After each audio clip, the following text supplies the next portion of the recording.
Hello बच्चे लोग, अब बहुत इंपॉर्टेंट क्वेश्चन। बोर्ड एग्जाम्स के लिए मैथ्स में क्या पढ़े क्या ना पढ़े, इस बात पे आज हम लोग थोड़ी सी इंपॉर्टेंट डिस्कशन करने वाले हैं। देखिए, मैथ्स में जितने भी आपके इंपॉर्टेंट टॉपिक्स और क्वेश्चंस दिए गए हैं एनसीईआरटी में, वो तो बहुत इंपॉर्टेंट है, मैं भी मानती हूँ। अब ऐसे बहुत सारे बच्चे जिन्होंने अभी तक कुछ नहीं पढ़ा है या उन्हें कुछ मिस हो गया है, तो उनका बहुत इंपॉर्टेंट क्वेश्चन है, मैम अब से क्या पढ़े कि हम पास हो जाएं, मतलब अच्छे नंबर भी आ जाएं। तो बहुत सारे अलग अलग बच्चों के अलग अलग तरह के क्वेश्चंस होते हैं, उन सभी पे आज हमने एक वीडियो बनाई है जिसपे हम लोग ये सारे इंपॉर्टेंट जो आपकी प्रॉब्लम्स है उसको हम डिस्कस करने वाले हैं। तो बोर्ड एग्जाम से बेटा मैथ्स में अब क्या पढ़े क्या ना पढ़े, अब देखिए बेटा, जिसके लिए अब समय बहुत कम बच गया, अब आप सोचेंगे पूरी एनसीईआरटी लगाने बैठेंगे, भैया नहीं हो पाएगा, लिख के दे रहे हैं, नहीं होगा नहीं होगा नहीं होगा। अब क्या कर सकते हैं, देखिए मैं हमेशा कहती हूँ हार्ड वर्क छोड़ दीजिए, है ना बेटा, हार्ड वर्क अब छोड़ दीजिए। हार्ड वर्क को करना है एक ना मना।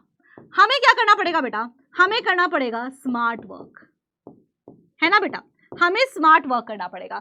स्मार्टली क्या पढ़ें कि जल्दी नंबर आ जाए, इसी सब चीजों पे ये डिस्कशन होने वाला है। ध्यान से देखिएगा, लास्ट तक वीडियो देखिएगा, इससे आपको बहुत हेल्प मिलेगी दोनों तरह के बच्चे को। एक जिन्होंने कुछ नहीं पढ़ा उन्हें भी मदद मिलेगी कि भाई क्या पढ़ लें, और दूसरे वो जिन्होंने तैयारी कर ली है पर थोड़ा सा समझ नहीं आ रहा है, मैम ये भी पढ़ लिया ये भी पढ़ लिया, अब आप सही स्ट्रैटेजी बताओ ना, सही स्ट्रैटेजी, हाँ जी, this is the correct word, strategy.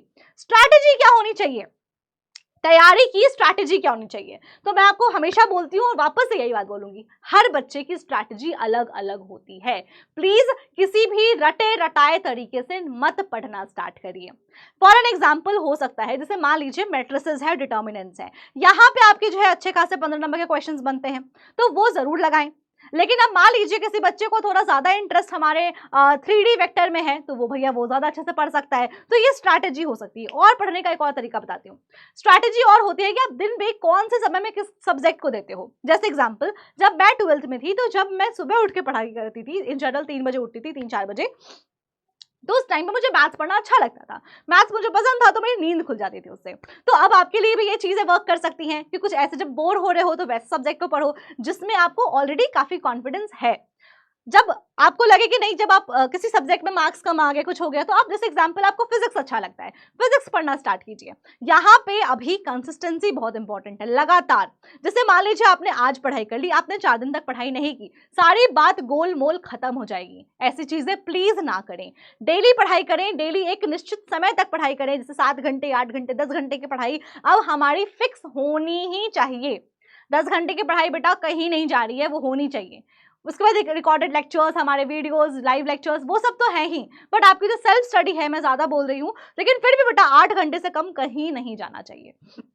अब समझिए, स्ट्रैटेजी सेट कर लिया आपने कि हाँ ठीक है, मैं सुबह में इस सब्जेक्ट को इतना देर पढ़ूंगा, इस सब्जेक्ट को इतना देर पढ़ूंगी, और ये जो समय से सुबह है तो मैं मैथ्स पढ़ूंगी, रात को मैं केमिस्ट्री पढ़ूंगी। ये चीज स्ट्रैटेजी में आती है बेटा, और ये आपको बहुत मदद करती है। जैसे मैथ्स में कुछ सब्जेक्ट आप चैप्टर ले सकते हैं कि हाँ इस चैप्टर की बात कर लें, वो भी आपकी स्ट्रैटेजी में आती है।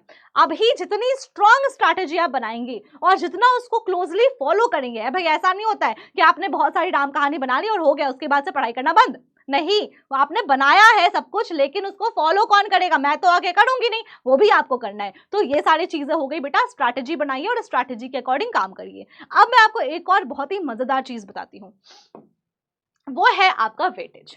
वेटेज क्या होता है बच्चे, वेटेज होता है कि किस चैप्टर से कितने नंबर के क्वेश्चंस आते हैं। ये चीज प्लीज लिखिए, कम से कम 3-4 साल के क्वेश्चन पेपर्स को एनालाइज करिए, वो हम लोग लाइव क्लास में भी कर रहे हैं, आप खुद से भी करिए।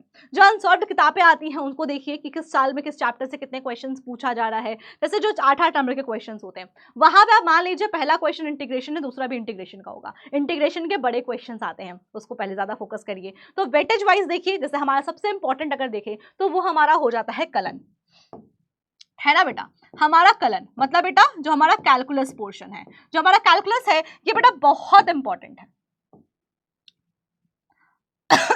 बहुत इंपॉर्टेंट है। 44 भाई मजाक नहीं होता, 44 नंबर, 44 नंबर में बेटा कितने बच्चे पास, एक बच्चा पास हो सकता है पूरा पढ़ के। 44 नंबर बेटा हलवा नहीं है, इस 44 नंबर से ही सारा गेम बनता और बिगड़ता है। अगर आपने इस चैप्टर पे कमांड कर लिया तो बस आपकी गाड़ी क्या मजेदार चलेगी, इसकी गारंटी मैं दे रही हूँ। तो प्लीज इस चैप्टर में बहुत बहुत बहुत फोकस करिए। पूरा यूनिट बहुत इंपॉर्टेंट है, जिसमें आपका सब कुछ आता है, आपके कॉन्टिन्यूटी वाली चीजें आती हैं, संतत अवकल्यता आ जाता है, फिर आप उसका अनुप्रयोग देखते हैं, इंटीग्रेशन देखते हैं, उसमें भी निश्चित अनिश्चित देखते हैं, उसके बाद फिर उसका भी अनुप्रयोग आता है, हमारा जो फिर अवकल समीकरण आता है वो आता है, डिफरेंशियल इक्वेशन। तो ये सारी जो चीजें हैं, सारे चैप्टर्स मिला करके इसको सबसे इंपॉर्टेंट यूनिट बनाते हैं। उसके बाद मैट्रिसेस डिटर्मिनेंट्स को नहीं छोड़ना है, उससे क्वेश्चंस जो आते हैं वो आसान होते हैं। जो आएगा बेटा वो सटीक होगा, उसको कहीं नहीं इधर उधर किया जा सकता है। वेक्टर 3D की बात करें तो वेक्टर का पार्ट बहुत आसान है, 3D थोड़ा बहुत हिला देता है, लेकिन वेक्टर बेटा बहुत आसान है। उस चीज का अच्छा मौका भुनाइए, उस चीज को बढ़िया नंबर लेकर के जाइए, ठीक है। तो ये इंपॉर्टेंट चीजें हैं, दो इंपॉर्टेंट वर्ड्स मैं आपको आज बता रही हूँ, एक है स्ट्रैटेजी, दूसरा वेटेज। इस चीज को प्लीज घोल के पी जाइए, कहीं नहीं जा रहे हैं आपके 90 नंबर, तो कहीं नहीं जा रहे हैं। ऑल द वेरी बेस्ट, खूब सारी मेहनत कीजिए। और बोर्ड में क्या पढ़ना है, स्मार्टली पढ़ना है, ज्यादा तो पढ़ना ही है बट स्मार्टली पढ़ना है। ये नहीं कि आपने मैट्रिसेस ही लगातार 4 दिन तक पढ़ लिया, भैया सारा कहानी खत्म हो जाएगा। जो इजी है उसको करो, छोड़ो, मुश्किल पढ़ाओ, जो आपके लिए मुश्किल है वो करो पहले, तो वो स्ट्रैटेजी होती है, ठीक है। All the very best. आप मुझे पता है 90 नंबर तो आपके कहीं नहीं जा रहे हैं, अच्छे नंबर आने ही आने हैं। लाइव क्लास में जुड़ते रहिए बस। Thank you everyone, bye bye, take care.